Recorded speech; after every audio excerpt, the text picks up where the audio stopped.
Hello student, welcome back to Tapovan Group of School. Myself Wrinkle Sondagar. Today we will learn about standard 5th chapter number 7. The chapter name is Gulliver's Travels. क्या नाम है? Gulliver's Travels. So आज हम पढ़ने वाले हैं जो एक गुलिवर्स है जो बहुत ही अपनी दुनिया में जो सारे लोग हैं बहुत ही कद में छोटे हैं। एक दिन वो एक जगह पर जाते हैं और उसका एक्सपीरियंस बताता है।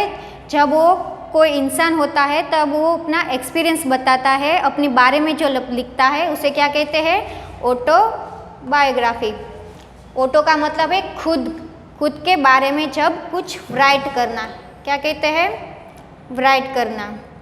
जो ये स्टोरी है उसमें गुलिवर्स ने अपने बारे में राइट किया है।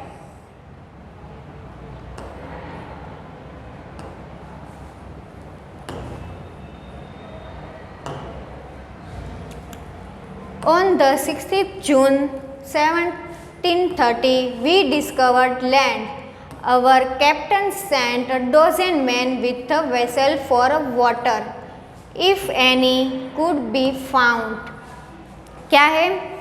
16 जून 1730 में हमने एक जगह की खोज की थी। Our captain sent a dozen men with vessel for water. जो हमारे कैप्टन थे उसने जहाज़ों में हमें वाटर के लिए डजन मैन्स को भेजा था, लेकिन हमें कुछ नहीं मिला। When we come to land, we saw no rivers or spring nor any inhabitant. लेकिन वहाँ पर हमें न तो कोई पानी मिलता है, ना ही कोई झरना मिलता है, ना ही कोई वहाँ पर रहने वाले इंसान। यहाँ इनहेबिटेंट का मतलब है वहाँ रहने वाले इंसान, निवासी।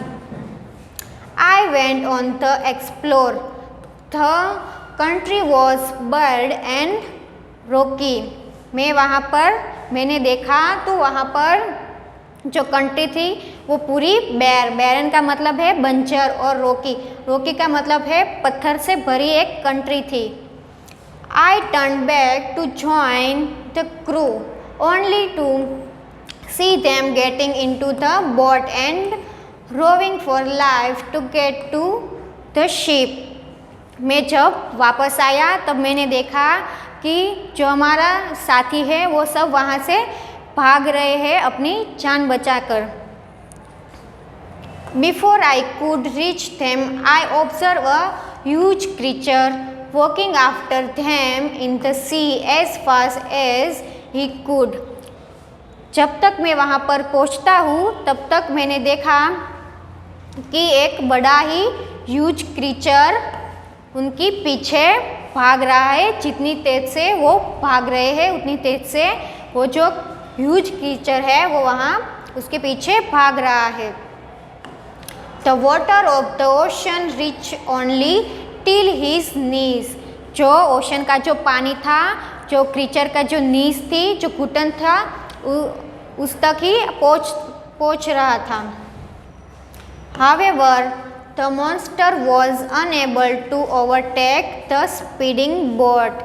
लेकिन जो मॉन्स्टर था, जो राक्षस था, वो जो बोट थी उनकी स्पीड तक पहुंचने के लिए असमर्थ था, वो पहुंच नहीं पाता है।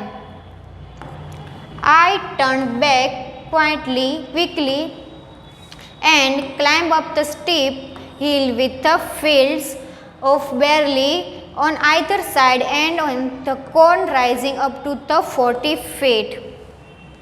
There was a fence of pass from one field to others. क्या है?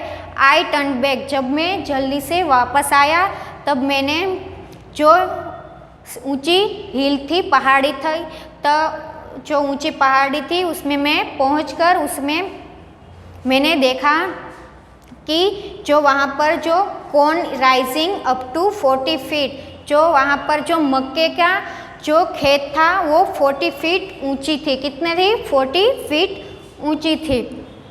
There was a fence to pass from one field to another field. मतलब one field to another field का मतलब है एक क्षेत्र से दूसरे जगह पर जाने का। फेंस का मतलब है जो वाड़ होते हैं ना, बाड़, उसे फेंस कहा गया है।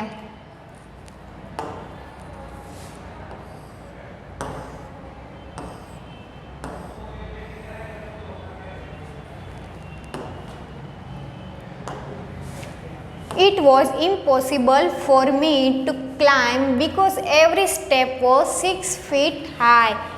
वो कहता है कि It was impossible for me, ये मेरे लिए बहुत ही मुश्किल है, impossible है to climb, वहाँ तक पहुँचना, क्योंकि जो सारे स्टेप है वो 6 फीट ऊंचे हैं उनसे। It was trying to find a gap in the hedge when I discovered one of the inhabitant in the next field walking towards the fence. कहता है कि मैंने बहुत ही प्रयत्न किया कि मैं एक गैप से दूसरे गैप तक कैसे पहुंचूं, कैसे इसे डिस्कवर करूं और कैसे वो सारी इनहेबिटेंट है, वहाँ पर रहने वाले लोग हैं, उनसे कैसे मैं वहाँ तक पहुँचूं। लेकिन वो पहुँच नहीं पाता क्योंकि जो स्टेप था वो कितना ऊंचा था, 6 फीट हाई थी, उसकी कितनी थी, 6 feet. He was of the same size as the creature caging, क्या है, वो उतना ही ऊंचा था जितना कि वो पहला जो हमने क्रीचर देखा था, वो जो बोर्ड के पीछे भाग रहा था उतना ही। I was struck with utmost fear and astonishment and run to hide myself.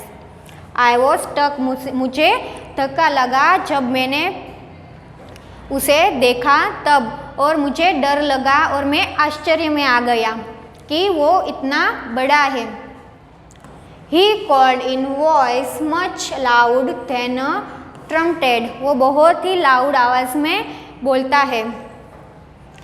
It sounded like a thunder.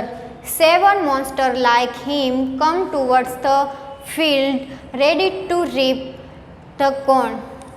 क्या है, वहाँ पर जो 7 मॉन्स्टर, मतलब कि जो 7 मॉन्स्टर थे वो वहाँ पर आ रहे थे, वो खेत में जो रीप करने के लिए कौन को, जो मक्के का जो खेत था उसे मक्के निकालने के लिए वो आ रहे थे।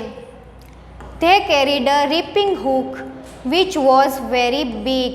उनके पास क्या था, रिपिंग हुक था, जो वो जिससे वो जो कौन है उसे वो निकाल सके। कैसे, जो आप यहाँ पिक्चर में देख सकते हैं, जो रिपिंग हुक था लाइक दिस, वो बहुत ही बड़ा था क्योंकि उनकी हाइट तो छोटी थी।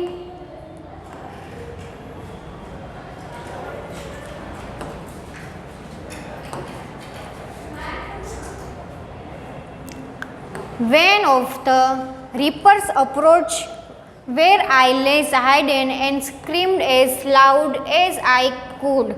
जब जो रीपर्स थे, जो खेडूत थे, वो वहाँ पर आए, तब मैं छुप गया और मैंने ज़ोर से लाउड किया, चिल्लाया मैं, लेकिन वो लोग सुन नहीं पाए।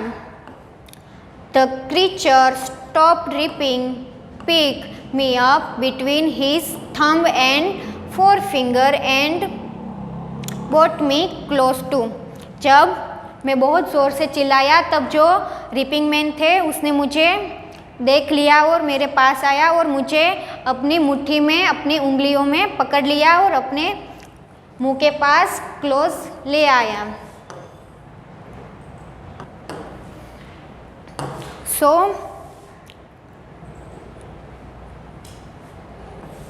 क्लोज टू हिज आइज, और वो उसकी आइज तक मुझे क्लोज ले गया। 60 फीट अबव द ग्राउंड, वो मुझे ग्राउंड से 60 फीट ऊंचा अपनी आँख के पास ले गया।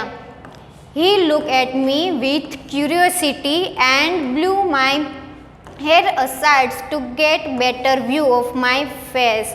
वो क्या करता है, वो उसकी मुट्ठी में उसे पकड़ लेता है और देखता है, और उसे जानने के लिए क्यूरियोसिटी, उत्सुकता होती है कि वो मैं क्या हूँ, और वो मेरे जो बाल मेरे मुंह पर थे उसे फूंक मार के साइड किया और मुझे अच्छे से देखना चाहता था।